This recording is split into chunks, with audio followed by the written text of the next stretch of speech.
4, 3, 2. Oh, that was faster than I thought. The countdown. Hey, everybody's Kristi. How you doing today? Hello. Hello from the Hanger Outers. And we're going to kick off this hangout with something that Tom has prepared in honor of Leto's celebration for a new part of her life. So yeah, Tom, I'll let you take it away. I think I'll just. All right. I'm not a show person, so I'll just have to punt here. This is in honor of Leto and her team. Oh my God! What do you think? Isn't it great? I think embrace your heritage. Are so fucking sexy. Well, I'm glad that anything is. I know it's a kilt and not a skirt technically, but it looks exactly the same and it's hot. Yes, I'm very pleased with my Tom, kilt. you're all dressed up. You've got like a shirt and a tie and a vest and a coat as well. Well, I didn't want to do anything halfway. If I had a tux, I would have worn it, but you know, I'm not fancy like that. So I have a good tweed coat, and my kilt, when I got it, God, 25 years ago, maybe 30 years ago, was $400. So it's the most expensive. All of my clothes together don't come to what my kilt cost. So I am very, I like to show it off. And you still fit in it, which is impressive. I don't think I could wear anything I had from 25 years ago. Yeah, well, it's very adjustable. So it's not that big a deal. But yeah, it's, go ahead. Can you stand up again? I've still got the screen locked on you. And I want to know about the thing. I don't know, for people who don't know much about the Scottish kilt, do you want to say a little bit about... Yeah. This is a sporan. It's a pocket. Because you don't have pockets in your kilt. Or at least mine doesn't. So this is where you carry keys and knives and things like that. And the one thing I didn't do today was I didn't put on my my knee socks with the flashes, with the garter flashes, because they're a pain in the ass. Oh, and I also didn't put on my I didn't wear my ski and do, which is Celtic for our Scots Gaelic for black knife, which is a knife you stick in the little knife you stick in the top of your socks, so that you always have something to eat with or stab your enemy. Yeah, I was going to ask if you had your skadoon. Is it skadoon? Is that how you say it? Ski and do. Okay, thank you for the correction. Yeah, and no, I have one. I just don't have the socks to stick it in right now. Great. So I have other weaponry at hand, so I'm all right that way. But and we're celebrating. Leto, yes. You want to talk about what we're celebrating for you? Yes. Before you go to in a half hour, unmute yourself, sweetie. You're muted. Leto. Oh, I don't know where she went. Dropped her. I'm sorry, I wasn't paying attention. No. I'm so sorry. No. She was swooning from Tom's legs. Yeah. What did you ask me? I'm sorry. Oh yeah, we were just saying we were celebrating. If you want to say what we're celebrating, what you're happy about now in your life. Oh, I am toothless. I had all my top teeth removed.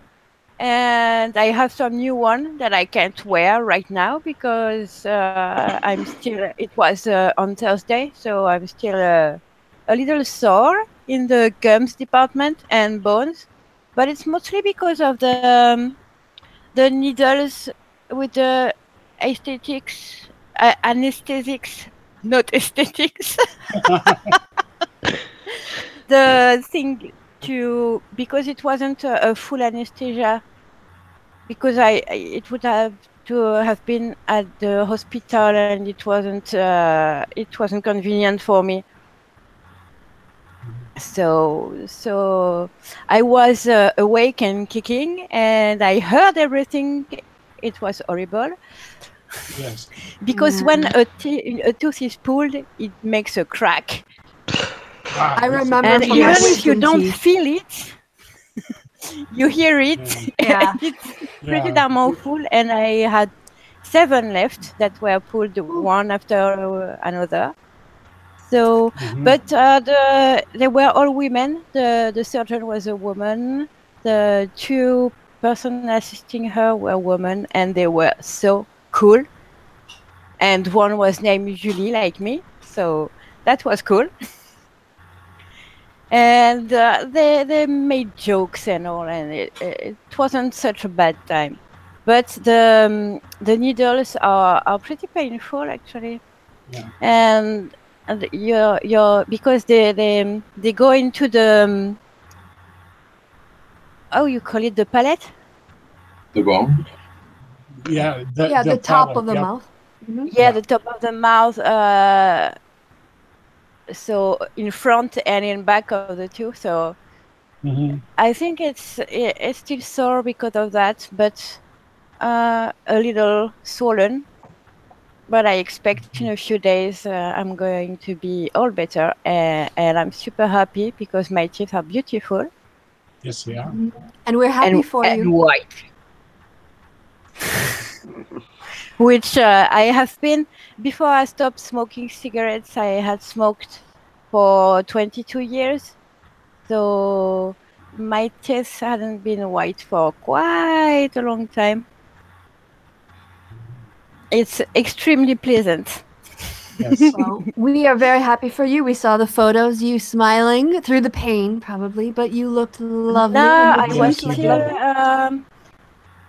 It was the second day. The gums hadn't swollen yet. Oh, all right, okay.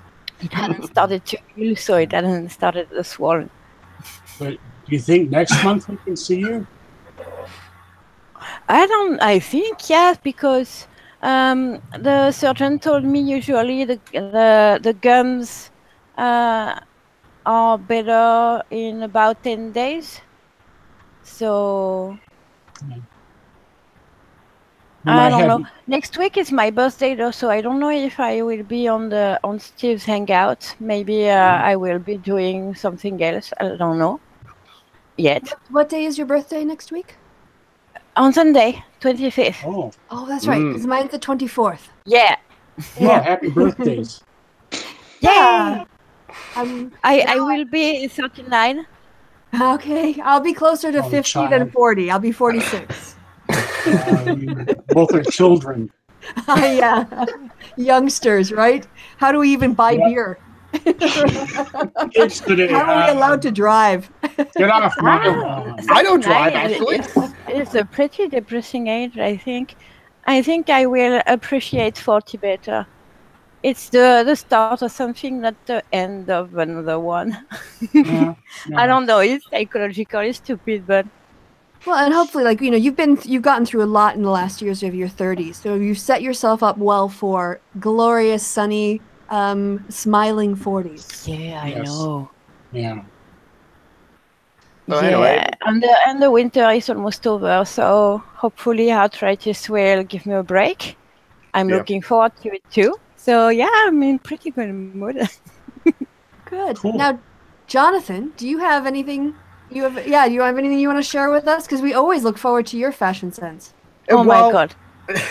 Well, first of all, since Tom is wearing his suit, if you notice that I put on my suit jacket, but I got this at Valley Village, and amazingly, it still fits me. And like, I actually, because I'm a geek, I bought this for cosplay, and so I use this with like a blue button-up shirt and a tie and sunglasses. I use this for 3 different costumes, I believe. Yes, I use this for Blues Brothers, Jake. Jigen from Lupin the Third just had to like shave this down to the chin strap and have a fake cigarette. And then the third one, Ichiro from the Nearmon Daikon Brothers. obscure one. I put on the sunglasses to look just like Blues Brothers and then carry around a panda. And then sometimes I sing the panda song, that's the character song in the show. Fluffy, fluffy, panda pandy, I don't know why you make me randy. When I touch you, it excites me. So there's that. What? Yeah. Well, it's Nearby Daikon Brothers is a musical, and it's a totally weird show. It's from the director Nabashin, who directed Cell Saga. So if you know Why that did you choose to sing that one as a, position as the Blues Brothers is what I don't understand. I don't know. I decided to sing that one. I should have handled it, but I should. No, that because it's everybody needs somebody. Yeah, that one. That would be good. Everybody needs somebody. Love. Sorry, I didn't know that one off the Blues top of my Brothers. head. Oh yeah, the Blues Brothers are great. But I should show off my leggings, which is totally separate from like everything else, because I love your reactions, Lito, when you see my leggings. It is. Am I going to swear?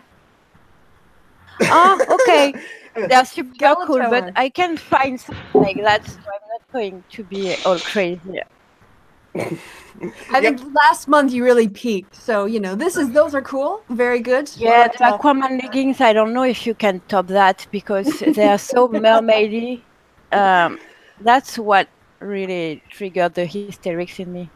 But what I need to match my leggings today is like the shirt that Nigel wear, and this is Spinal Tap. So it'll be like matching the green skeleton on top and the green skeleton on the bottom. And then I can be like Nigel and just say, not only is this so cool, it's also my exact skeleton structure. It matches completely. If you take away all the blood, the muscles, and the guts and everything, this is what my skeleton structure would look like. Except that it wouldn't be green. It would be green. Why do you say that? Well, you know how your blood is supposed to be red, but in your veins it's blue and stuff like that. Well, that's because the blood has not been oxidized, so that's why it's blue in your veins. Ooh! Ooh! Okay, it wouldn't be green then. Oh, I miss This Is Spinal Tap. I should watch it again. Mm-hmm. Your leggings are in accord with my profile pic. Yes. Yes. Yes. Very good. Right. Let's see, who else are we going to hear from? I think Mariana, you've been assigned. This is, okay, so I just want to say, I have the best patrons, because not only do they, give me a financial contribution every month, they do work as well. I was in Barcelona. I left downtown Barcelona at 2 o'clock in the afternoon. 4 o'clock, I was on a plane. 6 o'clock, I was landing in Cologne. 7 o'clock, I got to the Hauptbahnhof. 7:30-ish, I got home and got on here, and I was like, basically my job is to show up, and everybody else is taking the lead. Tom and Jonathan are going to help with the conversation. Mariana is helping out with the Resistance Fund. So thanks to you guys for not only financially supporting me, but actually working to make all of this happen. You guys are the best. I don't know what I would do without you. Never forget it. Yeah, exactly. I owe you. So before we go to Tim, Mariana, do you want to talk a little bit about the two? So yes, to catch everyone up, the Resistance Fund, it's 20% of what my Patron account is every month, and I figured out what the December contribution was. I did post it in the Facebook group, so you guys can all vouch. It was a fund for girls in the developing world that was recommended by Rational Discord for Project Awesome, but I donated $20 to that fund for the Resistance Fund for the month of December, but that leaves January and February. Mariana had some great suggestions, so she's going to tell you about this month's winning candidates and last month's winning candidate. So number one is Médecins Sans Frontières, Doctors Without Borders. They're providing medical care in crisis regions, disaster zones, or places where just there's no structural possibility for people receiving regular medical care. They do vaccination campaigns, which are extremely important, and do all around good work. And they are not religious, which is important. Yes. The second one is UNICEF, which is the Children's Health Fund of the United Nations. And they do lots of stuff in different places, war zones. They do schools. They do disaster relief and generally focus on children and helping children. I think they do vaccination campaigns as well. I'm not entirely sure about that, but they're good. Good group, right? Yeah, just basically humanitarian stuff. Anything, yeah, that it helps, like improve people's lives is part of the Resistance Fund. So I'm right now looking up the receipt for the last one, but my computer is being very sluggish today. So for my apologies for that. It's not used to working after me being on holiday either, apparently. So. I'm probably a little biased, but Médecins Sans Frontières, the Doctors Without Borders, it's fucking amazing. The people in that organization are just, they do a really, really good work. Agreed. Yeah. I mean, they literally go where like the danger zones. Yeah, in war zones, there are a lot in Syria these days.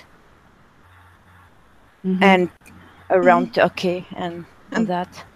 They also do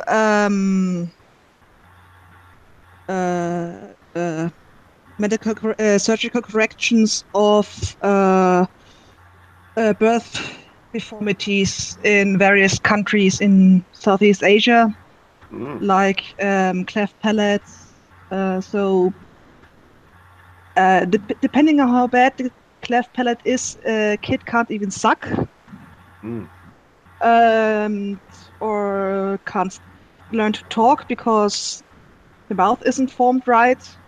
And then there's obviously the stigma, the deformity itself. So yeah, that's also a very good project.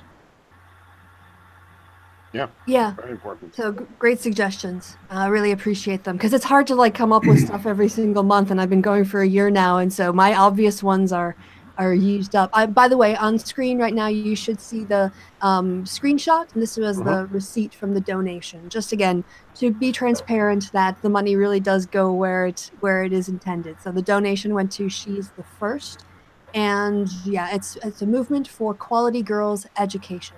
And we know that when you educate girls, you educate families, because girls with higher levels of education defer their first child. They also have fewer children, and the children they have, because the mothers are educated, get exposed to reading and other important learning things very early on in life. So educating girls is really important for the future generations, the quality of life for future generations. Yeah. Yep. So that will, I will do receipts for those two for next month's Hangout. And then I think we've got all of the admin out of the way. So it's turned into a business meeting. Like first, what are people wearing? Second, where is the money going? It's a good week at the Attire Corporation or something like that. You can tell the difference between like my Hangouts and Steve's Hangouts. Yeah. Who reads the minutes now? Exactly. I'm going to approve the minutes from last month's Hangout. Seconded. All in favor? I see no objection. Okay, I need them read out. At least we had the financials, but I don't think we had the minutes from the meeting itself. Yeah, the treasurer's report. At least everyone has a chance to speak in your Hangout. That's true. Sometimes I get a little mad in these Hangouts. Yeah. I don't think anybody mentioned how many people we sent to the 3 education camps this week. All those anti-feminists we captured. We should talk about that, shouldn't we? Oh, that's the reason. Yeah, let's report how many anti-feminists we captured for the week. Do your head count. Oh god, don't get the internet ideas. Jeez, oh, now the rumor's gonna start. I mean, just like the Antifa super soldiers and Come on, that would be super fun though. It would be, I agree. I just work off the Machiavellian. It's better to be feared than loved. So even if it's like fake fear, even though it's there's some truth to that. I can see that. Sadly, when it comes to power, yeah. I mean, you can, yeah. I mean, in terms of, if you want to talk about like the Leviathan and Hobbes and sort of like protecting people from the state of nature, if what really holds societies together is an authority who can come down and crack down on people who act unjustly, then yeah, you do require more fear than love for control, and that's just a sad state of human affairs. Yeah. That's because we are lobsters. Lobster. Sorry, Tom, you were going to say something? I'm sorry. Yeah. No, okay. Yeah, I lobsters are tasty.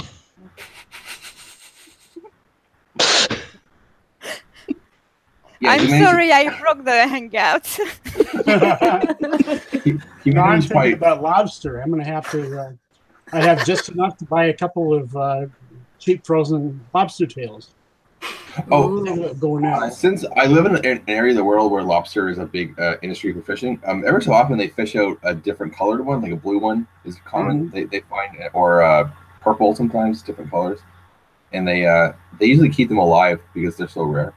They don't kill them, or eat them because it's so improbable to find one that it's put in a museum or in a zoo or whatever aquarium, yeah. Or someone's personal collection, they just keep it alive. That's like a rule. I think there's a law that we have for that. So I was joking about one of your countrymen, Tim. By the way, I don't know if it's clear or not, but you were joking about one of his countrymen. Yeah, with the lobster thing. Oh. Yes, someone was talking about lobsters on Twitter. What's the lobster thing? Yeah, oh my God, you missed that. Jordan being an idiot. Peterson. Oh. Yeah, he was arguing with the fake parody account of somebody. Yeah, Zizek. Zizek, a contemptible character in himself, but the real Zizek wrote an article to criticize his lobster theory.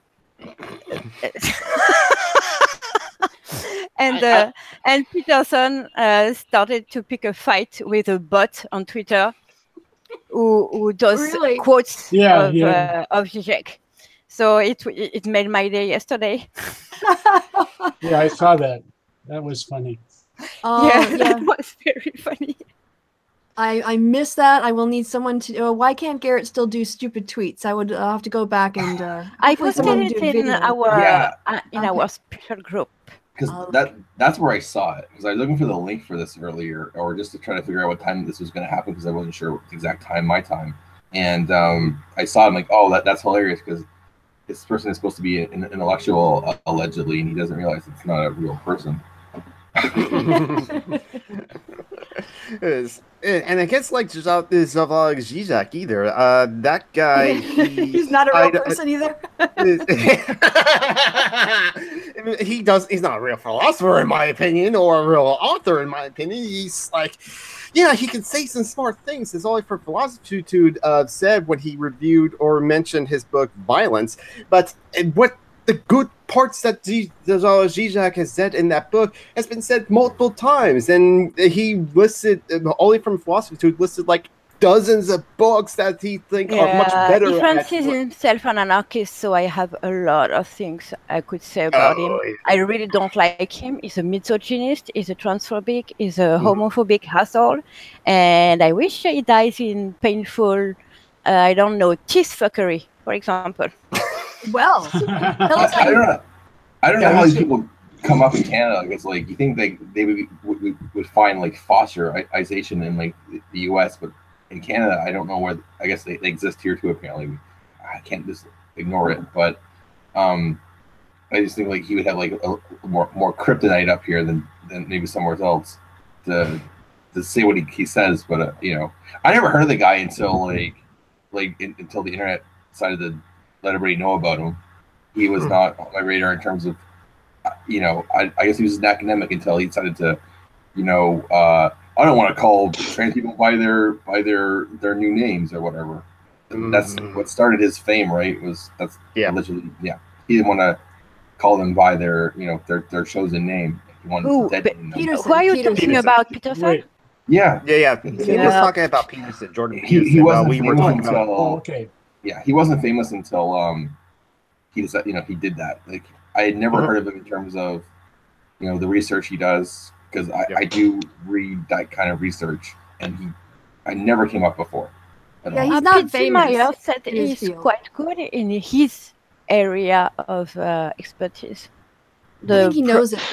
The issue is trying to talk about the area of expertise of other people you know nothing about. Yeah. We are like lobsters. We have serotonin. What? You're not a marine biologist, dude. I don't know, when you don't know about something, don't talk about it. It's ridiculous. Or, you know, he tends to speak, well, like, I think people give him authority on issues that he's just giving his opinion on. Yeah, exactly. And Zizek I actually saw Zizek speak. He's got an association with Burqas, one of the departments there, and every year he gives a lecture for like 3 days. He comes to campus and he does stuff. Oh, you saw him live? I saw him in person. And was he drunk or not? You know, the thing about Zizek is that I don't know if he's always drunk. Well, he didn't seem drunk, but he looks drunk. You know, he seems drunk, but he's not. Yeah. And the thing about him is that, you know, he's got, I don't know if he has Tourette's or something, and I'm not saying that disparagingly, but he has a lot of tics. I know that too, yeah. A lot of I'm physical not tics. bothered about that. It's what he said. It's Yeah, bothering no, me, not how. Definitely. No, I agree. But he also sniffs a lot and he rubs his head a lot. And I find the sniffing and I find it very distracting. So when I watched him live, I actually had to like not look at him so I could concentrate on the audio because the visuals were so distracting. And yeah, I mean, I don't want to like defend Zizek. I mean, I would take on that, you know, Leto's comments on it because you know his work better than I do. I think he's had a few good ideas, but that doesn't excuse, you know, any kind of bigotry that he might have expressed. He's legit in his field too, but he's an asshole, and he lets it comes into his work. So, but he's a continental philosopher. You know, he's not. You know, the English tradition, the analytic tradition in philosophy is a lot about clarity, and I don't want to say that the continental tradition isn't, but they tend to use language in more flexible ways in order to capture ideas than analytic philosophers are usually comfortable with, and so there's a divide. But the first time I came across Zizek's arguments was during it was a documentary I saw when I lived in the UK. It was on the BBC, and it had to do with the French Revolution. And they had Simon Schama, who is a well-known British historian. I think I'm pronouncing his name right because it's Shama, but you know they do the R's at the end, so it's like Shamar when they pronounce it with a British accent. And he was taking up the anti-revolution kind of critique, not saying that the revolution was wrong, but kind of critiquing the terror. That was what it was really about, not so much the revolution, but the terror. And growing up, you know, I've only ever heard critiques of the terror, and Zizek in that program took up the position of defending the terror. And even though I didn't agree with him, I at least was finally exposed to the thinking that was going on in revolutionary France, which we often compare the American Revolution to the French Revolution and say the French Revolution was somehow a failure because it was so bloody. But what's really important, what Zizek brought to my attention, was the very different social structures in the United States and in France. So in the US, you had primarily, you know, people who had been appointed by royalty, but you didn't have a landed aristocracy. You had basically a bourgeois class that was literate and could publish things, owned the press. They were the sort of, you know, Thomas Jefferson's idea of, you know, the farmers, but of course he wasn't a farmer, he was a slave owner. But this sort of petite bourgeoisie was the ruling class. And so when Americans took over their own government, they didn't have to get rid of anybody in order to do that. But in France, it was very different. In France, you had basically like all these people who had legal documents that they owned their land and they owned all of their private property. And that was all going to be nationalized. So what do you do with these people? And how do you, it was the first kind of time there was ideological tests in that way. And again, I don't want to defend the terror, but the logic of it had to do with that the fact that the terror was necessary to get you to the purity that was after the terror. And so the terror, terror without virtue was weak, and virtue without terror is meaningless or something. So a lot of us aren't sad that aristocrats are at their heads cut off. I personally am pretty happy about it. I don't really care. Those people really abused other people. There wasn't slavery in France, but it was de facto slavery. They owned the land, so they owned the people who worked it. And when you push, well...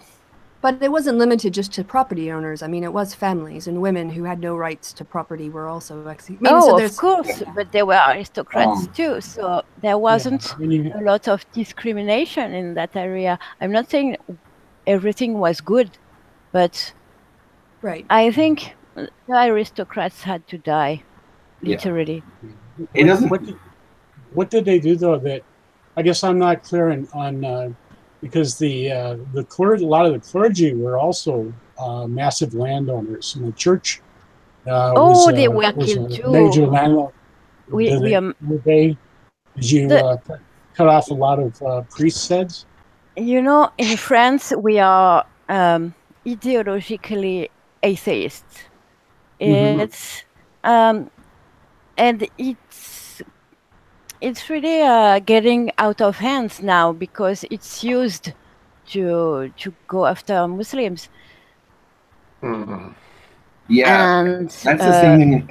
Not so much after Christians, of course, but we don't like religion flown in the public face, let's say. So it and even people who are pretty respectable are mostly we have our religious nuts. Don't get me wrong. They exist here too, and they're okay. They protested when we made the gay marriage legal and all that. We have them too. Okay. Yeah. They're just not the representative of the main idea. We are really anti-clerical. And I think it has to do with the revolution and all that. A lot of the clergy were de facto aristocrats who had the exact same privileges. And they said hi to the guillotine too. Not surprising. Yeah, here in Cologne, there's a story. I have to learn more about it. But there was a period of time where we have a cathedral here, and there was a bishop or an archbishop. Again, I'll have to look into the details. I'm sure it was an archbishop, not just a bishop. But the people of Cologne were having an argument with the church, and they actually drove him, the bishop, like out of Cologne and over to Dusseldorf. He had to take refuge in Dusseldorf up the river, and so that's where like the seat ended up being for his power at the time. But yeah, this sort of resistance against the Catholic Church, it has happened, across parts of Catholic Europe. It was like that time when there was two popes, like one in France and one in Rome. The schism. They broke out, and it was in, I think it was in Avignon, France, where there was one pope, and then in Rome. Avignon, yes. Yeah, the city of popes. It's called. Actually, weren't there three at one time? There might have been. Yeah. There was a period in there where there's more than one time when there's more. Religion is such a shit show for real. Quebec. I was going to say about Quebec for a second. It's just like how she described about France. It's so secular now that it's actually gone. It's jumped the shark. Yeah, I know it's about the same in Quebec. Yeah, there was like a charter of I guess, values that the Parti Québécois wanted to bring in when they were in power last, and then it's no face covering, so it's kind of tempered to be aimed at Muslims, basically. So it's kind of, I guess you can just like any other ideology, you can go too far with something, even with secularism. It goes too far to the one side. You have to pull it back. Well, I take the controversial position that I actually don't have a problem with banning the burqa. Other parts of like covering your hair or face, you can't apply the law equally. You know, like if you want to cover your hair, you can't just target one religious group. But I think sort of like going out in public with only with no in a sack, basically. It's not religious. It's actually not. It's not to do with Islam. It's cultural. It comes from a very specific cultural practice in one part of the Islamic world. And there have been Muslims who've spoken against the burqa. Oh, yeah. And so I think when it comes to, like, I'm not out there advocating for it, but I don't think it's protected by freedom of religious expression. I think under the First Amendment, it might be covered under freedom of expression, not like religious belief. But I don't think it qualifies. There's nothing in Islam about the burqa. Yeah, the burqa is complicated because it's pretty... it's negating. Yeah, but at the same time, I'm not comfortable telling other women what they should or should not wear. And if they really choose, if they live in a Western country and choose to wear it, I don't think the fact that there's legislation that would prevent them from doing so, I don't think it's a good thing. For me, it's basically, I don't think women are socialized to have the free will to choose when they grow up in societies that put them into burqas. I think they are basically brainwashed into it to think it's a choice. Not really in the West, though. That's what I'm thinking. I guess I'm with Leto. I think, especially, well, at least I don't know in any place else, but certainly in the States, the Muslim population here is, I think, probably among the most, or maybe the most assimilated into the culture of any Muslim population anywhere. And I think if a Muslim woman wants to wear a burqa and she feels that it's empowering to her, or she feels comfortable with it, I think in America there's a case to be made that it would be wrong, I think, even against First Amendment, to ban that person from being able to do that. I concur. I think the First Amendment would make it impossible to ban it in the United States, but I would argue that taking incredibly strict and demeaning religious patriarchy and moving it to America doesn't automatically make women liberated. I think wait, let me finish it. So the personal is political, and I think in those situations, what you have are basically the kind of power dynamics you have in abuse situations where women are negated. They're taught that they shouldn't be seen in public. They're also taught not even to be comfortable being seen in public.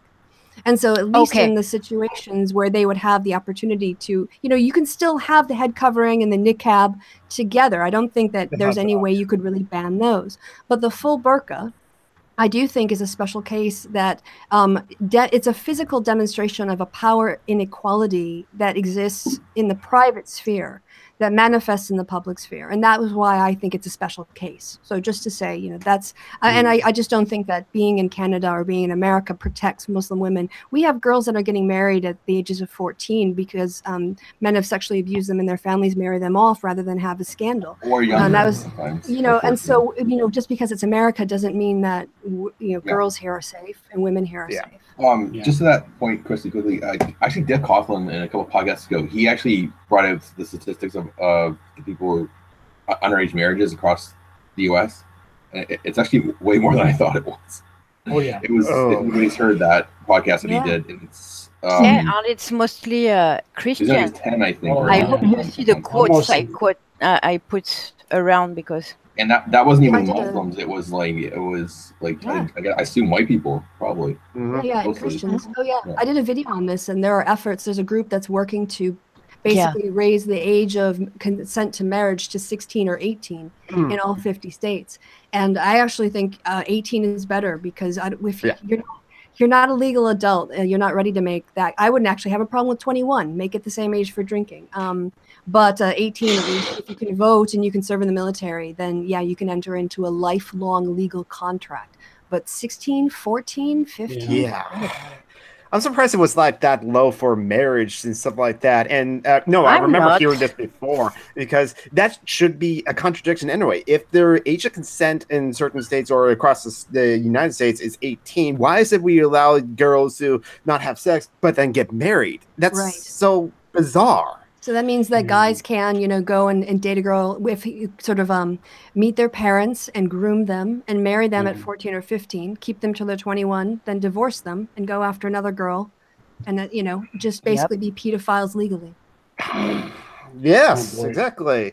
Oh boy, no wonder people were like didn't have a problem with Roy Moore. Oh God. Exactly. Yeah. No, and I mean traditionally, if you look back at history, 12 is usually the age of consent, because that's when girls typically become fertile. They can start having babies. But even Thrones, but people knew that the earlier it was, the more danger it was for the woman or the girl and the baby. So generally, even in the Middle Ages, if people were married at the age of 8 or even married as infants, they wouldn't consummate it until they were 14, 15, or 16, because you need to be physically strong enough. Yeah, Mariana. Marriages that young were a thing of the aristocracy. Yeah. And they were a political tool, because if you look at old church books and church registries, the marriage age of men and women was roughly around 23 to 25, because that was when someone could afford to marry. Right, you couldn't afford to have kids. They had learned a trade, or had inherited the farm, or were finally old enough to take over the running of the farm, things like that. But because you only could marry if you had the financial stability to do so, otherwise you were not allowed to marry, at least in medieval Germany and Austria. Right. Well, Leto's heading out. You need Bye, to leave Leto. Bye. One thing I will share from the chat, so while Little's still here, is that like back when we were talking about teas, Lonely Wolf 1980. Hello, Lonely Wolf in the chat. He said, "You gotta knock me out to touch my teeth," and he doesn't want to be awake when he's. And so I mentioned in live chat as well. I was awake when I had my wisdom teeth pulled, and I forgot to mention I had them pulled one by one separately. That was not a fun experience, and so, yep. So. Bye, Leto. Bye, babes. Bye to the live chat too. Happy teething. And Troy? Why are you in the chat? Why aren't you in the Hangout? Come into the group and get the link and join the group. Come on, Troy. You know if you're in the live chat or somewhere and you have the ability to join, you're going to be pressured into joining the live chat. Kristi understood that too. Yes, Kristi understood that too. Christiosity on the Jordan Pierce and Carthonism Hangouts. Yeah. Other things that Lonely Wolf 1980 said: start a charity called Free Lonely Wolf from Facebook Jail. Lonely Wolf, shame on you. That guy goes to Facebook jail more than anyone else I know, literally, and he's such a nice guy. I don't know what he does, where his nasty side comes out, because I never see him being nasty. Yeah, I think he needs to come. He needs to come in here and tell us why, because I don't believe it. I think it's unfair. I think we ought to get together. I think next month's fund should go towards his bail, and I think that we should organize a political party to get Facebook, to let him out of, to give him a pass for anything that he says on Facebook, because I trust him that much. The Lonely Wolfists. Maybe we can be a subset of the liberalists. Oh boy. Who's going to be the Sargon? There's been political parties formed for a much less of a cause than that before, so why not? Yeah. It's better than defending a guy who is being held to account for putting Nazi propaganda stuff with his dog on Facebook to annoy his girlfriend, not thinking of the consequences. or in history, the War of Jenkins' Ear. I don't know if anybody's. You know, there's every Nothing chance wrong that with he that, would go to though. trial, and he would be found that it was, you know, a wrong application of the law. You know, that's another possibility that might come from this case. So I haven't really heard that part. Sorry, I'm still thinking about the whole Nazi dog thing. I Nazi have dog not thing? heard of the Nazi dog, but there's Alright. like, So this guy, Count Dankula, I think it was. I watched him on Twitter. He made the video. He taught his girlfriend's pug to, like, I don't know, do a Nazi. I don't really all know the details, but I know it had to do with him teaching the dog to do something when he said like gas the Jews or something awful like that, and some other like Nazi sayings, and he put it up to annoy his girlfriend because she thinks her dog is so cute or something. So that's my understanding from the reporting. And and that's a big sort of the cause that really concerns Sargon and liberalists when it comes to free speech. Charming individual. That's like animal abuse, in my opinion. Anyway. You know, making your dog into a Nazi, so ruining his reputation. Yeah, to get back at your girlfriend for whatever stupid reason. Yeah. I mean, I'm much more like the guy who sent the member of parliament when she went on question time and defended the idea of immigrants. He said he sent her a tweet saying, "I hope you're raped by a gang of immigrants" or something. And that was found to be an electronic, like it was a violation of sending an electronic message that was threatening. And he was, you know, fined and I think stuck in maybe jail or something over it. I mean, they do take that sort of speech more seriously in terms of in this case, the threat of saying, you know, I want this horrible thing to happen to you. That was politically motivated because of her appearance, you know, saying something in defense of immigrants. So that is not covered apparently under free speech in British law. And Americans might take issue with that, but, you know, free speech is not the American idea of free speech isn't like the idea of free speech. There are a lot of ideas of what constitutes freedom from speech and also free speech. Yeah, it's whatever that country you're in at the time says it is, basically. Yeah, so should someone have to tolerate being told they should be raped by a gang of men because they express a non-offensive political opinion? Isn't that sort of silencing some other people's speech? I think a lot of the free speech warriors on the internet have the concept of free speech of the preferred first speaker, where the first person who says something can say whatever they want, but the rest can't criticize them. That is an excellent term. Can you say it again? Preferred first speaker. I have no idea where I picked that up. Maybe at Popehead? I have no idea, but I picked it up somewhere. I love it. Well, that's a good intellectual term for like the concept that these people were purporting. I will still use for comedic effect or to downplay them. I'll still call them free speech warriors to make fun of them, of course. Or how about free speech absolutist? I like that one. That too. Yeah. Freedom from consequences of my speech. I get to say, not only do I get to say something offensive to you, you have to listen. That concept, I just don't have to. And not only do you have to listen, but if you try to criticize the person for saying it, you're the one who should be silenced. You have to tolerate it. It's not just that they get to say it; it's that you have to absorb it and not fight back. Yeah. Not I hear criticize. so many people. Yeah. And we especially have to do that because we're the tolerant ones. we're you know, the tolerant so much for the tolerant left, right?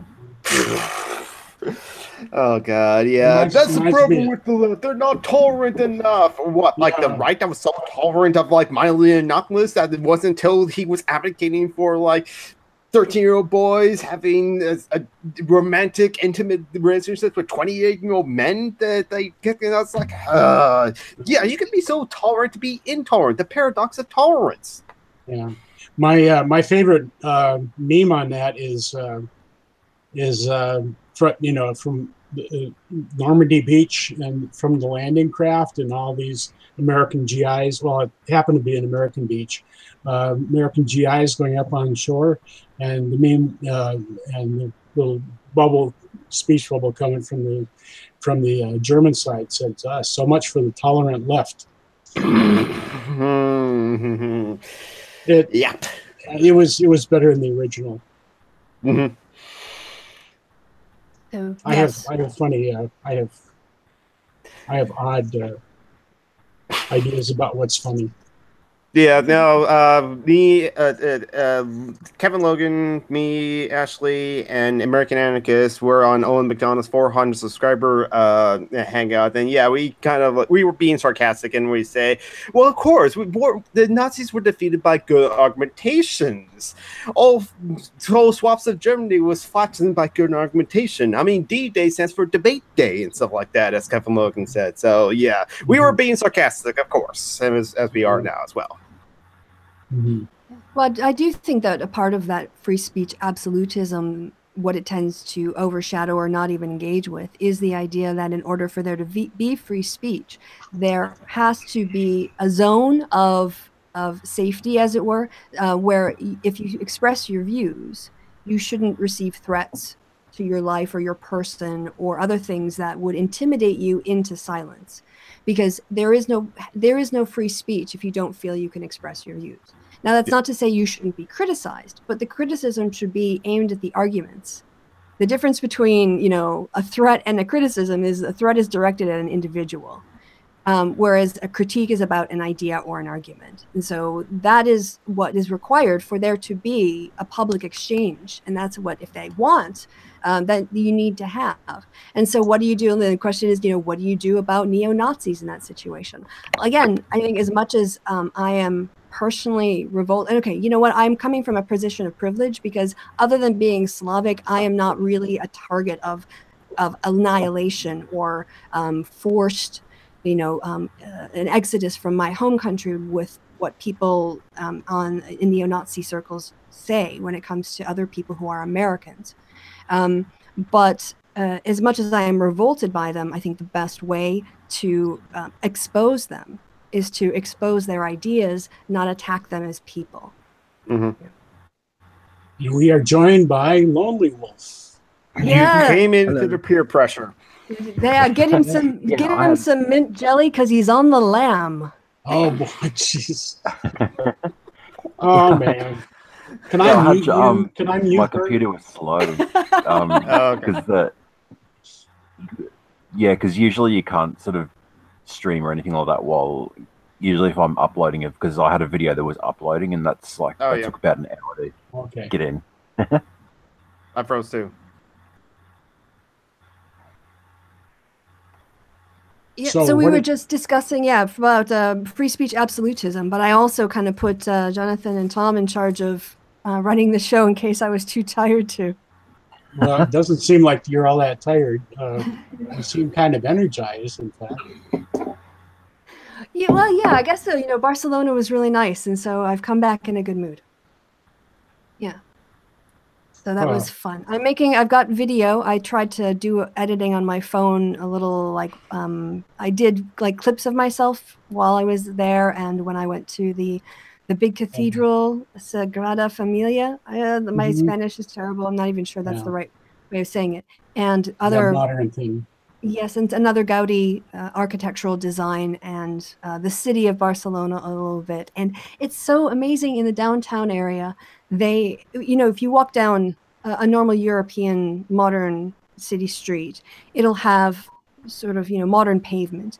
But there, they've got, in the downtown area, their pavement stones are these sort of almost octagons with artistic designs in them that are an homage to Gaudi because he used them in one part of his design or whatever. And so the city of Barcelona copied his design and they've put it all over the city. And it's beautiful to walk on. And just little things like that made me really super happy when I discovered them in the city. So cool. Well, I look forward to seeing more of your adventures.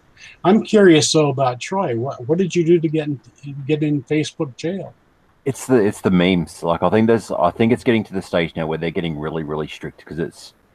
I don't think it's necessarily people reporting memes. I think it's to do with auto recognition. I can so believe if that. they detect things like nudity or something like that, because my memes can get very offensive. I have seen if they're the same names I've seen you post to your public Twitter, I can definitely see that. Yeah. Facebook's just a lot more strict about it. They've gotten a lot worse about that. So from now on, So what is this naughty streak you have with these memes? Because this is a new side of you. Yeah, it's just cheekiness. Like it's just like the sort of memes just get offensive.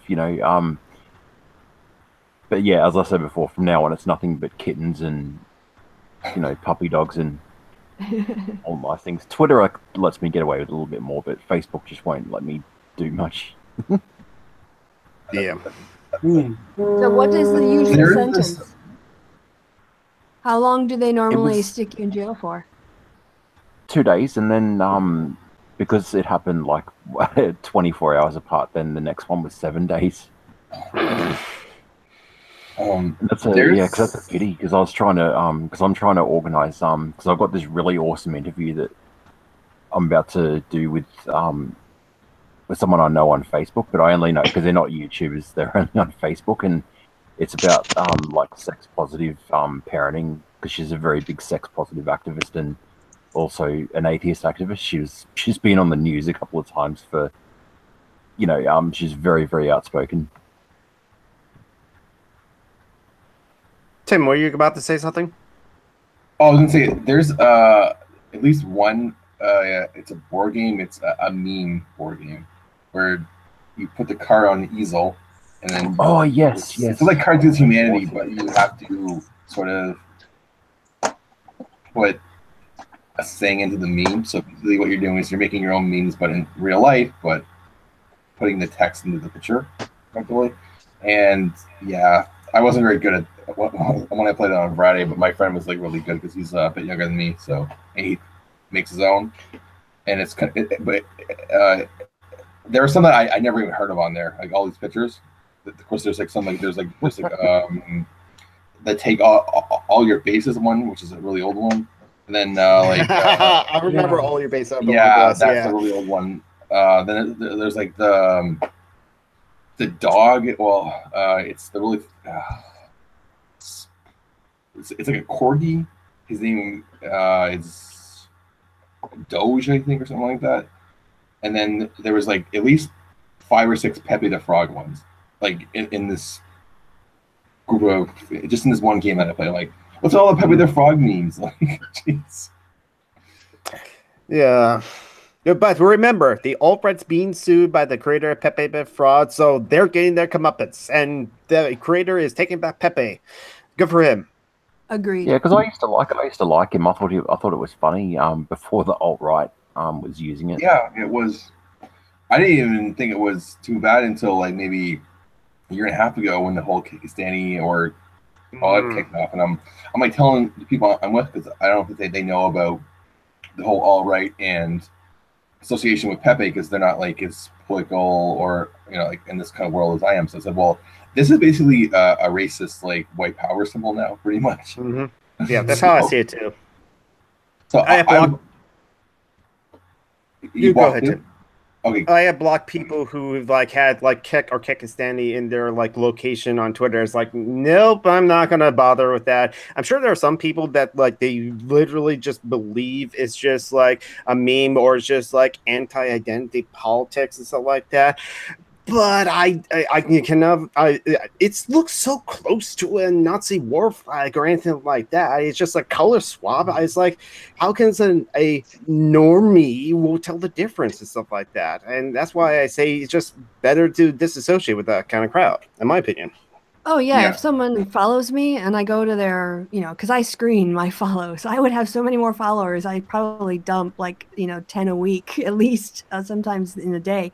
But I'll go to their Twitter thing. And if they've got, as their picture Pepe or as whatever, or if they locate themselves in Kyrgyzstan, I'm like, okay, thanks, soft block, goodbye. Like I'm ghosting you. See ya. Thank you for making it easy. I don't have to go through your likes. I don't have to go through your favorites.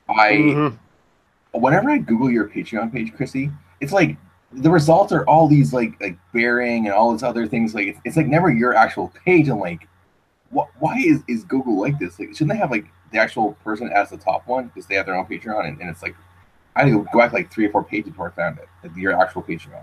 Oh, that really sucks. Yeah, it's the I know. algorithm. I don't know if there's anything I can do about that. Yeah, I've heard people contact Google before and ask them to like basically change the algorithm so it at least puts the actual page on top. Yeah. Right. I have heard this before. Actually, this sort of thing was mentioned in the book that I read that Garrett used to suggest it back on his old channel. You've been publicly shamed, stuff like that.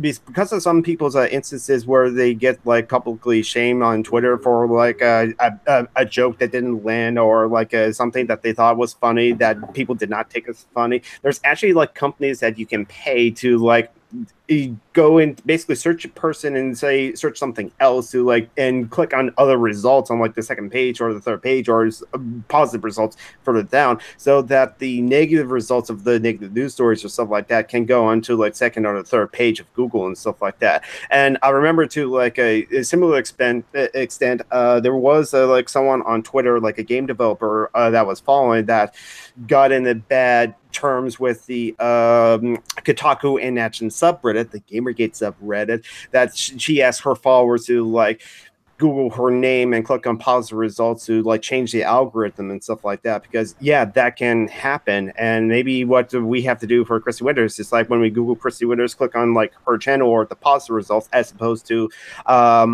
something else. And thank you, PS. I see that you mentioned that you like my hat. Thank you. Oh, since Troy, you're here, I know this is a little off topic. This is actually an authentic Australian hat. This is Barman. I got this at yes, I got this at a Value Village for just like $4. And so yes, Barman Hats Australia. Yeah, yeah, because that's what I was saying on that's what I was saying with the like some of the other streams that I've done. I was talking about like America, because I'm the only one with an accent on some of the streams that I'm on. Like when I'm like with my buddy like Chairview, he's yeah, they're all Canadian or American. And so, yeah, when some people have gone on the stream, they said, "Are you Australian?" And then I said, "Yeah," and they said, "Oh, fuck you." That's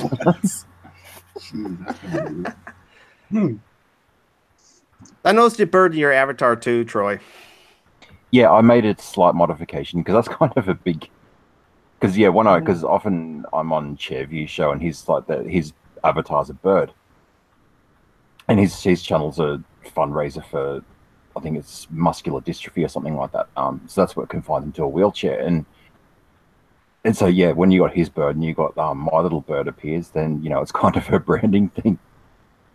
No, I mean you've got how's your little pet doing, by the way?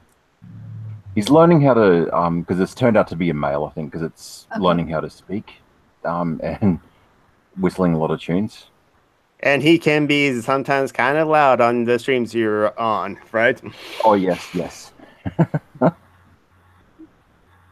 What do you say? You call him a noisy little cunt sometimes? Yeah. Sorry, Kristi. I'm sorry, Kristi. I won't use that word in her presence. I'll make sure to do that at least. Yeah, so I don't have a problem. When I moved to the UK, I actually came to appreciate the C word, and I use it myself on special occasions when it's called for, and I think it's a good transgressive word. I think it shouldn't be overused, but I think what it has an effect because of its taboo, and I think that taboo is important, and it's not a taboo if it isn't used. So I think using it appropriately is how I enjoy it. Yeah, I think for my taste, Australians use it a little bit too liberally. Yeah, it is. We are pretty bad at it. Well, not bad. It's just that you use it for guy or person. He's a funny person. He's a funny cunt. Yeah, and that takes away from what Kristi was saying. For me, it takes away the transgressiveness. If it's just if it's just normal. Because it's mostly because it's mostly used between for men referring to other men. Right. It's not generally used against women. Right. Yeah. And that's the way I like to use it too. I think the Brits also do that as well. It's usually men towards other men, I think. and the British where they use it. And isn't there a famous saying in Australia? It's like Australia, then that word. Isn't that? Yes, it's something. It's to do with Australia Day. It's kind of one of those expressions. It just means you're doing something really stupid on Australia Day. Like you're usually in a kiddie's pool and getting completely wasted.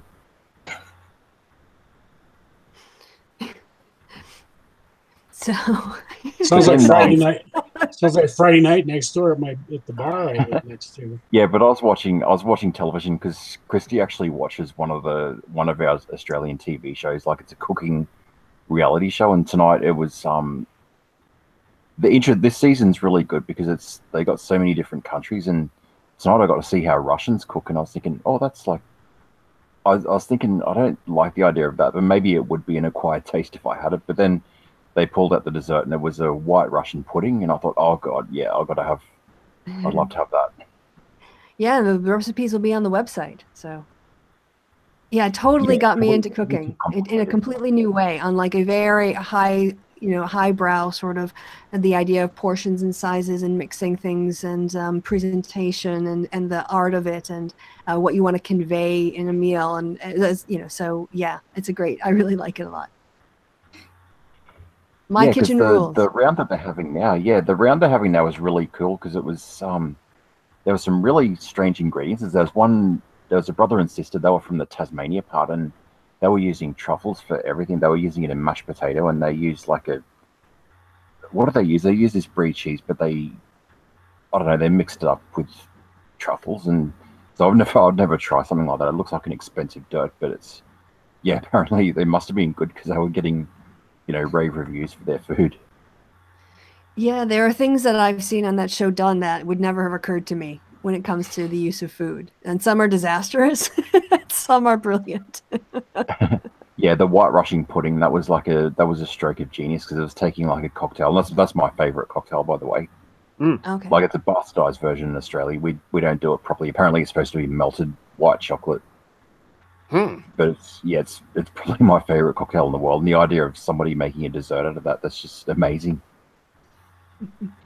I always believe that hard alcohol should be used in cooking more often. I should just find recipes for bourbon or rum or whiskey and stuff like that. My friend makes like rum cakes and stuff like that. Oh, and there's also a local meadery that every time they they release a new batch of one of their meads, they would celebrate with a open house sort of thing and sell the new meads and have a mead cheesecake made with that mead that they're selling and stuff like that. So I'm worried you're going to take us back to pre-prohibition America, where everyone was like half in the bag all the time because you were used to drinking a very light alcohol because water wasn't safe, and then water became safe, so they increased the strength of booze, and so people were drinking a lot of the same amounts but now much stronger, and yeah, that was sort of what kicked off prohibition, and we really sobered up for a while after that. But I mean, you wanna take us back, Jonathan? And this idea of like having a little like rum cake for lunch and some meat cake for dinner, meat bread. I never had the meat cheesecake, because it's made with eggs, and I'm allergic to eggs and stuff like that. Maybe they can get an egg replacement. Try to make an eggless version. Make it vegan. Yes. Tell them how they make vegan cheese, but I believe it's possible. Well, guys, it's like 10 after 9. So were there topics that you guys had thought about bringing up that we haven't covered yet, or you'd want to cover before we sign off for the month? I think it's what's so interesting is hearing the personal updates. Like those are that's interesting to me. Yeah, I kind of like a soap opera checking in. Well, at this moment, like Troy mentioned that he uploaded the video, which is why his internet's slow, which is why he didn't jump in right away. I did upload a video this morning as well, because I went to see Black Panther on Thursday, and so pretty much the next day at work, to my coworkers and said hi, I said Black Panther's awesome, and so I finally recorded myself, and I didn't really script the review. I just wrote down notes and then recorded myself from it. I think next time I'll actually write a script for my reviews and stuff like that. But yeah, I have a Black Panther review on my channel now, which already has two. which already has two downvotes already, and it's like, well, it's only 2, so I mentioned it's like an actual criticism, but they didn't leave a comment, so I'll just improve over time, I'm sure. God, some people have nothing better to do than go and downvote videos without watching them. Well, we did, like, Jonathan and I sort of did our thing together. Oh, sorry, did I just dox you? Some random geek. No. I'm Jonathan Scott. Like, my very first hangout, it was on Lonely Wolves, Macaron's Lonely Wolves and Skeptical Squirrel channel, and my login was actually my real name, Jonathan Scott. So, yeah, he said, "Hi, Jonathan Scott." So I was like, why bother? Plus, also on my in my descriptions, for my social media links, I actually link to my personal Facebook page for right now. So yeah, some very colorful hangouts when it's Jonathan and I, because we did a whole discussion on the Star Wars, The Last Jedi. We were discussing the artistic side of it, and it was genuinely, like, when you look at some of the scenery, it was a work of art, I thought. Mm-hmm. Have you seen The Shape of Water yet, Troy? No, I haven't. Hopefully it's out in theaters in Australia, because it's awesome. Yeah. Jonathan, I promise I will watch your review. I just can't right now because I'm not going to see Black Panther until next weekend, so I have to avoid, like, Red Letter Media put up their review just as we were talking, so I can't watch that for a week and a half either. So I usually love their stuff. Does your review have spoilers? Did you want to put out a spoiler? No, I do. I tried to remain spoiler free. I forgot to mention that in the title or in the description, so I probably should do that as well. But I think I pretty much did remain spoiler free. I just I just really love it. I kind of rambled, or it seemed like it rambled, but I did edit it together, so it's like it runs trope in as long. But hey, it's one of my first reviews, so I'll get better. I get some feedback once I listen to it. Maybe next time we show up here, which will be for 3 or 4 weeks. Yeah. And Troy, what was your video that you uploaded? You want to shout out? It was just another music cover. This time it was Roxette Must Have Been Love. Mm. But it doesn't sound quite like the original. It's a bit slower in tempo, but I've made it's kind of a dark, moody version of that song. And what are you thinking about doing next? I'm not sure, because I've got a friend of mine, Dead Kyle. He's a floating skeleton head, and he's a singer. So he wanted to do a collaboration with my channel. So for me to do the piano parts or whatever and the strings, and then he'll be recording a vocal thing. Oh, cool. So I've got to sort of think of something that suits, because I've heard his voice. It's kind of a bit of a rock sort of voice. I'm not sure what it's hard to choose. Rock like Pearl Jam or rock like Poison? He's very versatile. I think he can sing kind of any genre. It's a very he's always singing on stream whenever I talk to him. But it's a very versatile type of voice he has. But I was thinking maybe Neil Diamond. Oh, I was thinking of Fragile by Sting. Yeah, the one that I'm thinking of is that Pulp Fiction. Like the girl, You'll Be a Woman Soon. Like that's I've always wanted to play that. Because I always think of that scene of Uma Thurman overdosing on cocaine. Mm-hmm. You and your weird memes. Yeah. The song that I love the most, I think, of all time is Ain't No Sunshine, When He's Gone or When She's Gone, because when done by the right voice, that can be just, because, it just got some long, beautiful notes in it, and it's a very soulful song. Wonder if that would translate to a instrumental solo.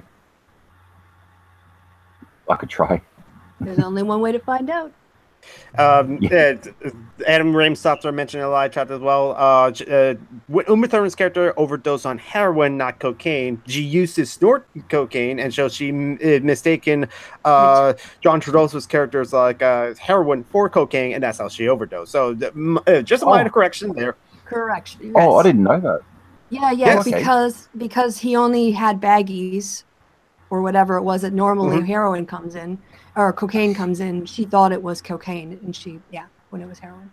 Actually, Actually, now that I think about it, Anthony Kiedis, the lead singer from Red Hot Chili Peppers, had mentioned the first time he ever tried heroin is a similar situation where he thought that was cocaine, and so he was snorted just like it's cocaine, and it turned out to be heroin, and he got like amazingly high or something like that. I don't know. I was 14. I was 14 when that film came out, and like I used to do it with my friends. Like I used to like put like a line of sherbet onto the table, and then we'd snort it, and then we'd like pretend to have our eyes rolling in the back of our heads, and then we'd see who could do the best impersonation.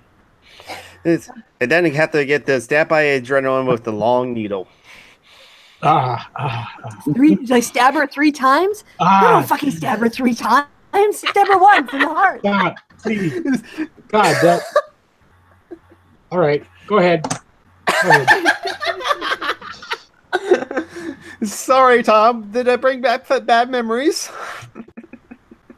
I think it's my fault. Whenever I appear, it's like it always goes downhill. Sorry, Tom. Yeah, it wasn't until you joined the Hangout that I mentioned about tentacle porn that one time as well. Yeah. Always comes back to that, huh? For me, it always does, I guess. Well, I didn't mind the tentacles. It's the other thing just now. The needle? Okay. We're not gonna go. All right. I can leave. No, we're done. So moving on from Pulp Fiction. Yes. Actually, we were doing updates. So Tom, how have you been? How's the weather in Wisconsin? Do you have snow? Because I was in 19 degrees Celsius, so that's like almost 70. Yeah. No, it's still snow. We still have. I mean, it's February. We're gonna have snow for another month and a half. At least some of it, and we lost a lot, but we had a couple of moderate snowfalls, and we've got weather report said that we were having snow right now, but we don't.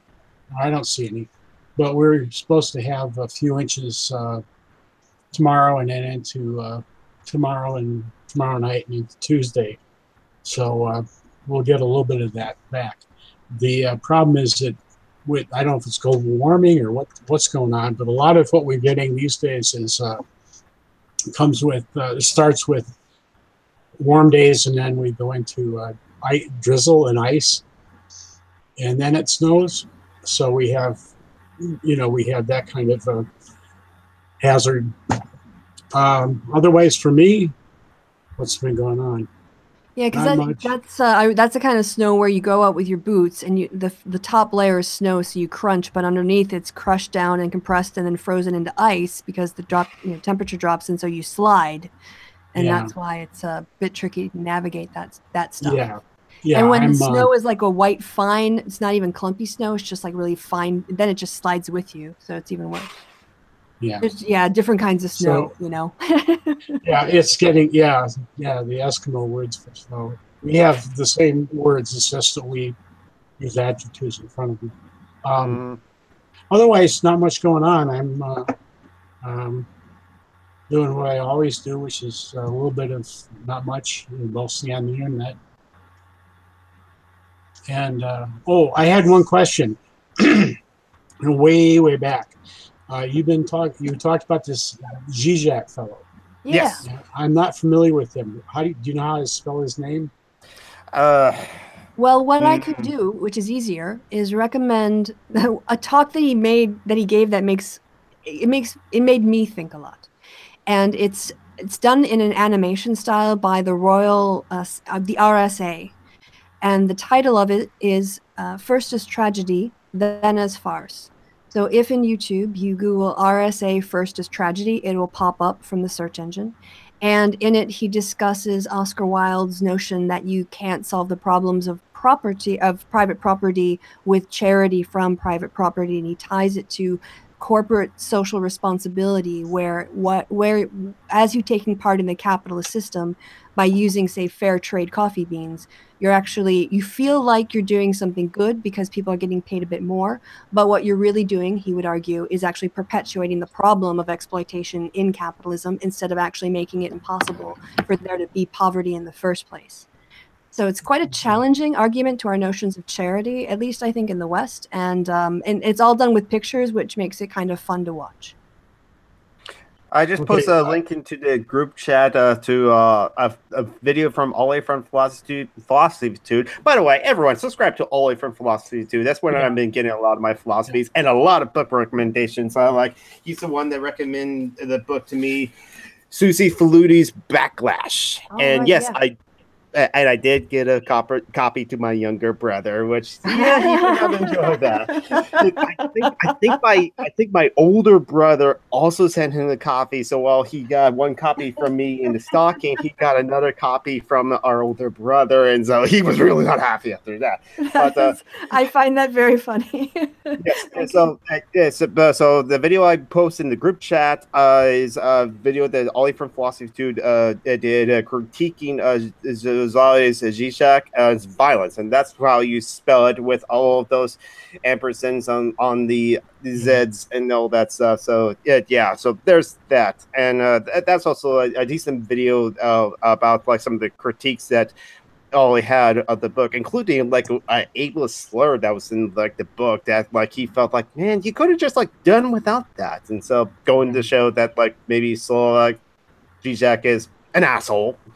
Yeah, I mean, having a good idea doesn't mean all your other ideas are going to be good. But on the same token, kind of like with Heidegger, you can't just sort of throw out the baby with the bathwater. And when someone does make a good point, independent of them being an asshole, you can't discount the good point. The validity isn't determined by the quality of the person. Yeah, it's hard, isn't it? Because sometimes other people are going to judge you because you might like a particular author, even though they've got some bad points, but their good points are well worth considering. But obviously, sometimes you can get looked down upon by the more strident kind of activists, and like Steve Shives had a during the sort of the hottest part of Me Too. He had a video that was what was it? Your favorites are all problematic. And I think that's that we're going to have to come to terms with how to deal with that. And that gets, and then we get into the Me Too backlash, which is, Tim, was that yours? Do you want to talk about? Somebody wanted. Yeah, I posted that radio show of that woman who wrote a book about feminism, and she said that she was worried about her sons and daughters, what's going to happen going forward with this. She thought it's overreaction to what I guess we all knew was that Hollywood's full of sexual assault and for roles and everything like that. And I guess it wasn't just about Me Too. It was like overall criticism of feminism. Like the usual, I've heard before, like what she was arguing basically that it was very superficial. Yeah, I thought it was. It's been said like 10,000 times before. Well, and also addressed 10,000 times before by feminists. Yeah, exactly. I don't know why the CBC even had something like that on. Honestly, I'm not really sure why. Kind of, like our tax dollars pay for that service, right? What I find strange is that it seems to me that there isn't really a legitimate place for a backlash against Me Too until someone is found to have been falsely accused. Insofar as suddenly the movement has now gone too far. It's no longer just about naming people, overwhelmingly men, who touch inappropriately or harass in the workplace or do these things that are transgressive.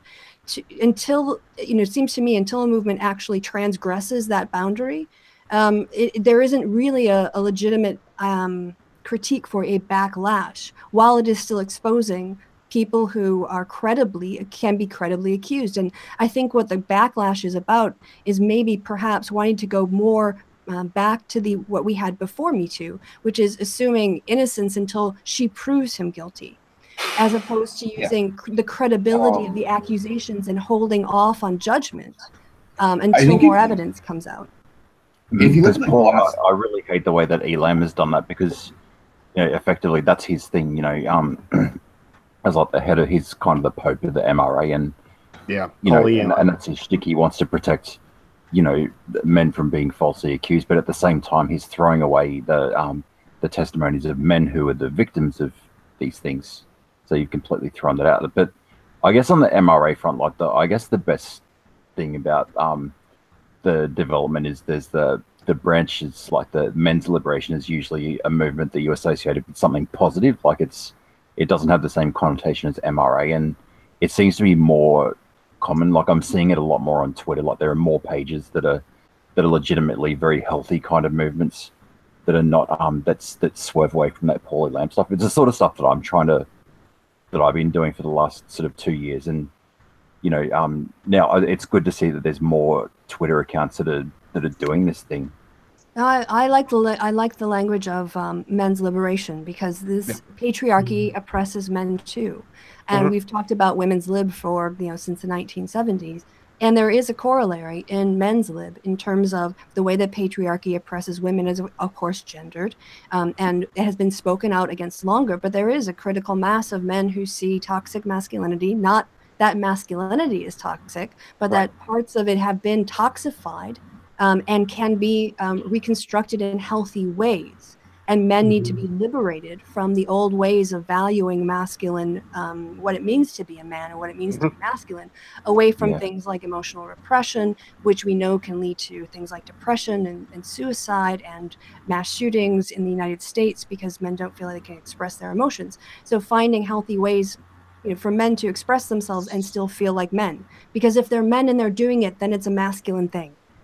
So yeah, I think men's liberation is a very good term. Yeah, and it's hopefully it sort of sees a greater representation of trans men, because you sort of see a disproportionate. You just don't see that anything like that being represented as much.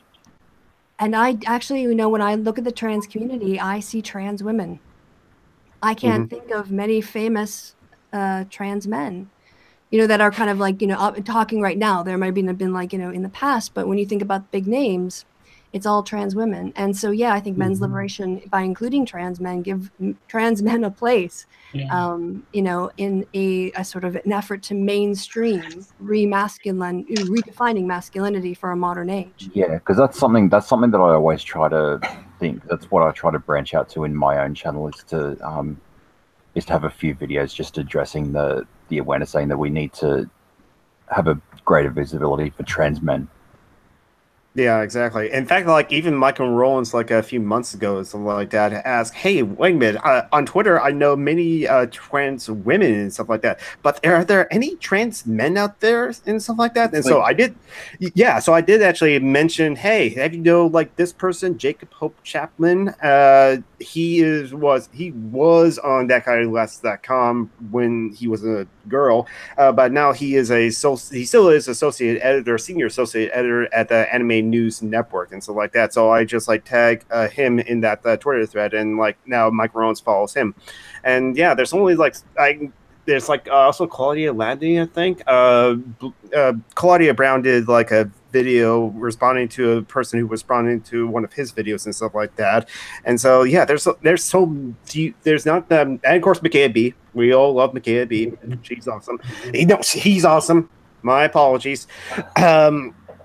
And so there's not that much visibility for trans men. We seem to have a lot more visibility of like trans women, and I think that is a problem. We should include more trans men in the movement and stuff like that. Yeah, the two people I'm closest to in my life are are trans men. I know a lot of trans women, but I'm friends with trans men more so. Because the trans women I know are like famous. I know more trans men in my life. But so it's not about, I'm not criticizing trans women. I'm just saying that their representation is growing, and there's a lot of up and coming trans women's voices too in the YouTube community that I know and support. Gwen No Fear, for instance. And so that doesn't seem to be a problem. Like trans women's representation doesn't in the trans community doesn't seem to be a problem. So the question is the underrepresentation, and yeah, I think that's what we're talking about is how do we raise up the voices and give more space to trans men in discussions so that they get as much attention and their issues get as much attention. Yeah, because I don't really pitch my channel as being necessarily in any way sort of left or right. It's pitched more towards centrist type things. So I do notice that there's a lot of when I go to other corners of the YouTube, maybe more conservative type things, or maybe even the anti-SJW type things. I do find a few trans men in that side of the so they might be on a different side politically, but that's why I try to pitch to when it comes to politics. I don't really I sort of focus on the gender issues, not really going for left or right. It's just pretty much pitching to basically anybody who's interested. Yeah. So, have we reached the end of the discussion, or were there more things? That was a good question, Tom. Oh, did you want to say something? Yeah, there's 3 or 4 things I wanted to say, but go ahead, Tom, first. I don't know. No. I was going to say what I brought up was Tim's idea. Tim's issue, and you got co-opted by men. I don't know how that happened. I guess we tend to do that. I guess a few things. It seemed like, so if you look at like the last, I don't know, 100 years or so of history in terms of feminism, every time there's a new, I guess if you want to say a wave, because that's the terminology we usually use every time there's a new feminist set of ideas coming out, that there's always people saying that, oh, it's going too far. Even when they're asking for the vote, they're saying it's going too far. So it seems like that's an indication that we're on the verge of a breakthrough of something.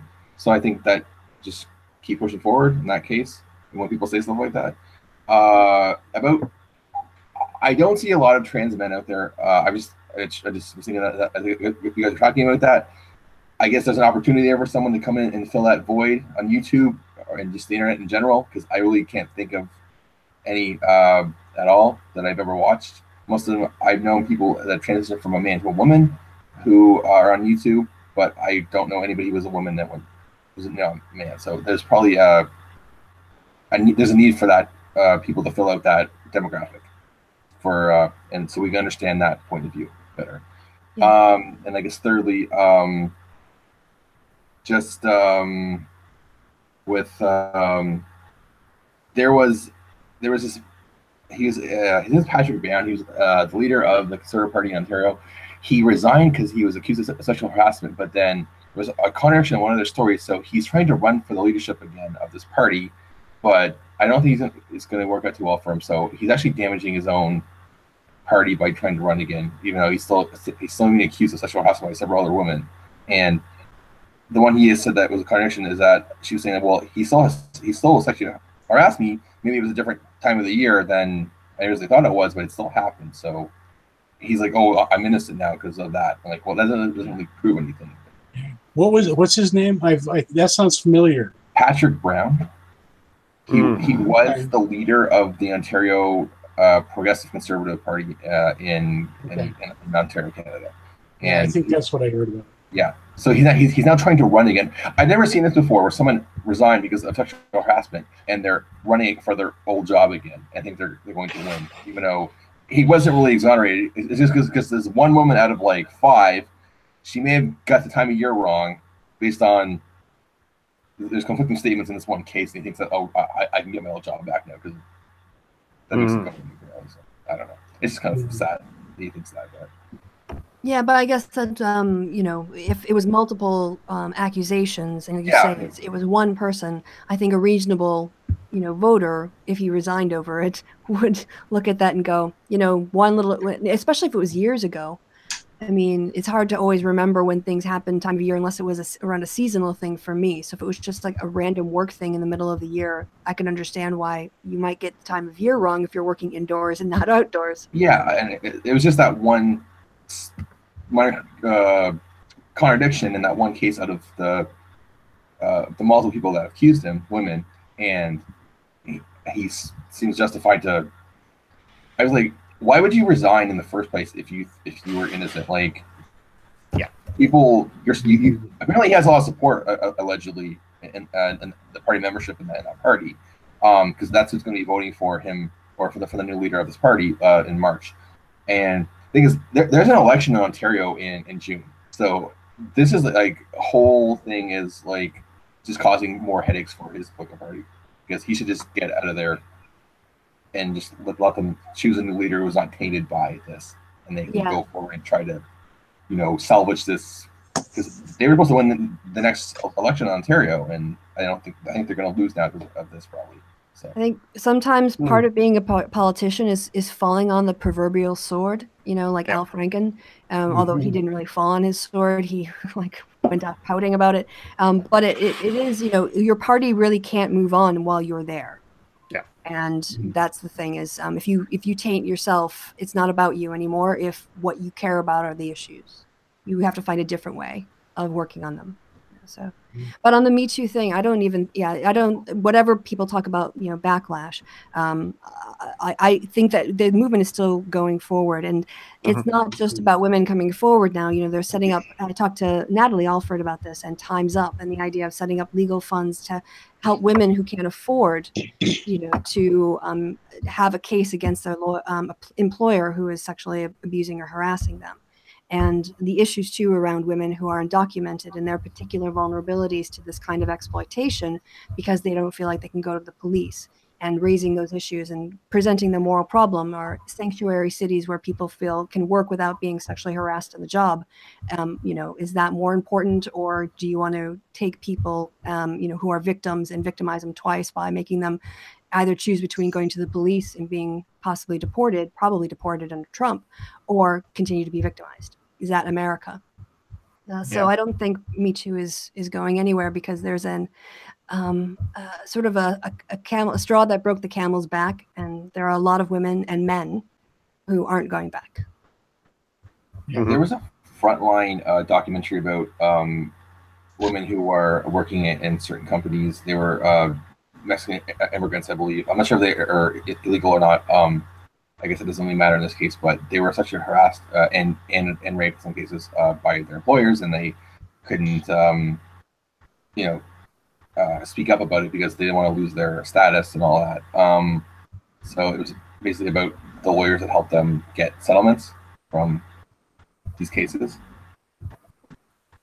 Yeah, and I also want to point out for people who watch this in the future, but when somebody goes into the United States and they overstay their visa, that's a civil crime. It's not on the criminal law books. You're basically, it's like a civil offense. Somebody who rapes you or sexually harasses you at work is breaking criminal law. And so I think as a society, we need to decide what we actually have more of a problem with. People who are breaking criminal law or people who are breaking civil law, and rank order those, and put in my view, the criminals should be afraid, not the people who are being victimized. So, yeah. and on that little mini rant, anyone else want to comment on that? Oh God, I don't. This could go on for a long time, and I you probably don't want to do that. I do have one question though on a totally unrelated topic, although Tim did mention elections. Do you know about the election coming up on Tuesday, Kristi, in Wisconsin? I don't. You want to tell us about it? There's finally an election being held. Scott Walker allowed an election? No. Oh. This is not that. Walker is still being an asshole. Well, I mean, that goes without saying. He's being an asshole on those two particular seats that he's not going to fill because he is off-site. I'll show you, what I said. He is. But no, this is for the state Supreme Court. And there are 3 people running, 2 who are, they're not party affiliated, but there are 2 that are pro-choice, anti-gerrymandering, that kind of stuff, and one who's right-wing and who actually put in the gerrymander, who supported and facilitated, in fact, the gerrymandering of the state. So there's pretty clear choice. The question is whether the two pro-choice anti-gerrymandering folks will knock each other off and let this asshole win. This other asshole. We allow assholes in Wisconsin. And from all that I've seen, there's a man and a woman. I can't remember the woman's name. The man's name is Tim Burns, is running, and he is the most anti-gerrymandering, the most pro-reform, the guy who I think is going to stand up to the rest of the Walker court the most. So I am supporting Tim Burns in the if those election. are his positions, vote for him. Vote for the person who would do the best job in terms of, advancing the right constitutional law. Yeah, and I'm wondering if do you get to vote on that because you're a Wisconsin person? I would have had to ask for my absentee ballot. I think, well, it depends. I don't know if I can vote for statewide offices because I'm not a state resident. I am a U.S. citizen, though, so I get to vote for the U.S. Senate positions, but not a Congress position and president. Oh, okay. So I don't know if I could vote for the judges. Okay, but, well, this is a waste of everybody else's time, except for Kristi learning a little bit about what's going on. That's good use of time for those people who are in Wisconsin right now. Kristi's viewers. I do enjoy hearing about this kind of stuff. That's kind of outside of our system because we don't vote for like judges or sheriffs or prosecutors in Canada. It's kind of a foreign concept to us, and I guess British people too as well, and maybe Australians as well. I think that comes from the 1920s progressive movement in Wisconsin. If anyone in Wisconsin history wants to correct me on this, because by the way, while I'm doing erratas, I said in my Kevin Hangout, and I'll do this on the happy hour again, that the Boston Massacre was a shot heard around the world. That's wrong. It was Lexington.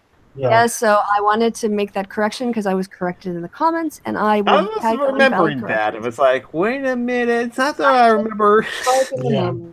So that was Christmas Addicts. So, but anyway, yes. You got Christmas Addicts right. Yes, I got that right. Although I struggled with the pronunciation because I was so nervous about saying it wrong. The progressive movement, led by Bob La Follette in Wisconsin, the problem with the party system was that the judges and the sheriffs and stuff were very much influenced by the political parties, and so they developed this nonpartisan idea, the notion of people not being sponsored by a party, and then opening up positions, like sheriff and the judges to hold them accountable to the people, not to the parties. And so we do have this tradition of our judges and other county officials, like the county coroner even, and sometimes clerks will be run on nonpartisan tickets. Now, in what happens generally in practice is that you tend to know people their friends, they'll go and speak to the certain groups, the business community or whatever, or they'll come out of the Republican Party's tradition or whatever. But the positions themselves are not meant to be partisan. And so they tend to focus more on, doing a good job and competence rather than voting on partisan lines. So it is a weird system, and it means that people in Wisconsin vote a lot. So they have primaries in the spring of even years, and then they have, generals, and then they have, they have nonpartisan in the spring of the years, and then they have partisan in the autumn of the even years, but then there are also special elections when people leave their jobs that happen throughout the year, and there are town council elections and city elections and county elections, and so there are a lot of referendum on whether or not to raise property taxes to build a new aquatic center for the high school or not. So people vote a lot. When Walker lets them. Yeah. I had a college professor, and the way he described American democracy to us is he said it's like over democracy is what he called it, because you guys vote for like everything, like literally like dog catcher to the president, and to us that's kind of strange because we really only vote for like our mayor and town council, then like our provincial MPs, and then our federal MP. That's all we really vote for, and because the prime minister and the premier are the leader of the party that wins the most seats in whichever parliament you're talking about, provincial or federal. All the Supreme Courts judges are actually, well, they're chosen, like they're chosen in the States. They're put before the Senate, and then they're confirmed. The Prime Minister chooses somebody, and then they are voted on. But all other judges are basically, they're appointed based on their history as far as their legal expertise goes.